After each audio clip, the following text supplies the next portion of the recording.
సోకుల పడిపోతున్నావు యాడికి? బామ్మ క్యారేజ్ తీసుకుపోతున్నానే. కాలేజీలో చేపల కూర కమ్మటి వాసన వస్తుంది. మీ పోరనికా? ఏ నువ్వు ఊకో బామ్మ, పోరడంట పోరడు. మా అన్నకు తీసుకుపోతున్నా. అదేందే మీ అన్నకు మీ వదిన తీసుకుపోతుంది కదా? గదొక్కటే తక్కువైందిగా.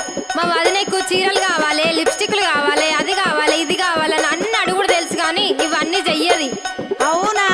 ఏం పనులు చేయదా మీ వదినే? ఇంతకు ఏమేమి అడుగుతుందో జర చెప్పరాదు.